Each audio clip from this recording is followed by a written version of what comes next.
မ မောနာဝုစတိပညာမုနိဝုစတိပညာမုနိဝုစတိပညာဆိုပြီးတော့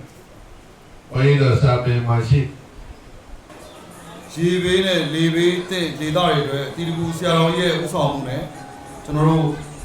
လာရောက်ပြီးတော့မှလူရန်တဲ့လူငွေစုစုပေါင်းမှာကျွန်တော်တို့3,410ငွေသားဖြစ်ပါတယ်ကျွန်တော်တို့ရခိုင်ပြည်နယ်အတွက်3,000ကျွန်တော်တို့လူရန်ပြီးတော့မှဘူရီတောင်မောင်းတော်မှာရှိတဲ့စာသင်ကျောင်း၄ကျောင်းအတွက်3,550လူရန်ပါတယ်မောင်းတော်ပြည်သူစေယုံကျွန်တော်တို့ခွဲစိတ်တန်းဒီဆောင်ဖို့အတွက်ဆရာတော်ကြီးကနေပြီးတော့မှ3,000ကျွန်တော်မှဒီလူရန်ပါတယ်ရခိုင်ပြည်နယ်ဖုန်းတော်ကြီးကျောင်း86ကျောင်းအတွက်ဝေသား3,860လူရန်တာစုစုပေါင်း9,410သိန်းလူရန်ပါတယ်ခင်ဗျာဟုတ်ပြီဒီမှာလူရန်လေးပြင်ဟုတ်ပြီကျွန်တော်တို့ကြောက်တော်မျိုးတွေအသီးသန့်ကျွန်တော်တို့9တက်တာပါကင်30ရေနံစေးပုံ2ပုံခေါက်ဆွဲကြောက်ပုံ40နဲ့အဝတ်တဲ့ထုတ်စုစုပေါင်း73တို့ကျွန်တော်ဓာတ်စားထုံ2ထုံနဲ့ကျွန်တော်ဒေဝတန်ဦးစုပေါင်း9တို့နောက်ပြီးတော့ကျွန်တော်တို့စံအိတ်200နဲ့မုံကျွတ်8ထုတ်ကျွန်တော်တို့လူရန်ကြောင်းဘာဝနာတရားများပေါင်းရနိုင်လက်ခံနိုင်ပါတယ်ကျွန်တော်တို့ကြေညာပြပါတယ်ခင်ဗျာအားလုံးကျေးဇူးများတင်ပါတယ်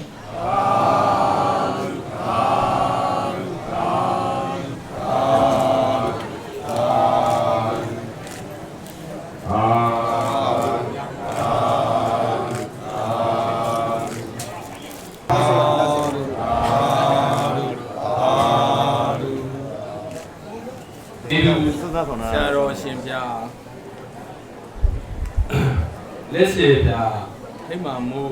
ရှိခိုးကြောလေးရဲ့မြို့မိမြို့ဖနေမိနေဖဖြစ်တော်မူသောဘုရားတပည့်တော်ဒေါက်တာထွန်းအေးမှယူသည်စွာလျှောက်ထားအပ်ပါသည်ရှင်ဗျာအခုလိုဇူလိုင်လ29ရက်နေ့30ရက်နေ့နဲ့31ရက်နေ့ညမှာတိုက်ခတ်တော့တဲ့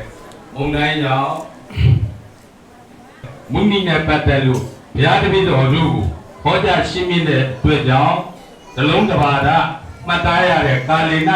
ဓမ္မတဝနာအဓိဟုသောကုသိုလ်ကိုဘုရားတပည့်တော်များစီးပူးခွင့်ရပါတယ်ဗျာတပည့်တော်တို့ဘက်ကလည်းခုလိုဘေးဒုက္ခရောက်နေတဲ့အချိန်မှာကူညီပြီးတော့စိတ်သက်ခွန်အားဖြစ်စည်းပေးပါတော့အရှင်ဘုရားဆရာတော်စိတ်နှဖျားကျမ်းမာချမ်းသာစွာနဲ့ခန္ဓာဝန်ကိုသာမဏေဝန်ကိုစတဲ့တကူတိုးပြီးတော့ထမ်းဆောင်နိုင်ပါစေလို့နေသူနေသားများမြို့သူမြို့သားများကိုစားဆုတောင်းမြတ်တာဘုရားရဲ့နဲ့ဘုရားတော်ပြည်တော်ရဲ့၆ပါးတော်ကိုဤကုန်းကံပတ်အဆုံးသတ်ပါလေဗျာ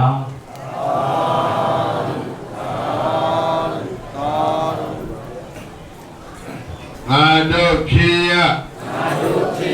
ဤလောကဝေ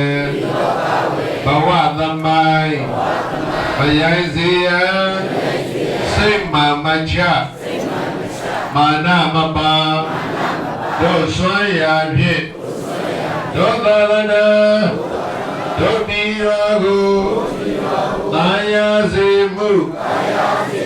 လုံးလပြုအပ်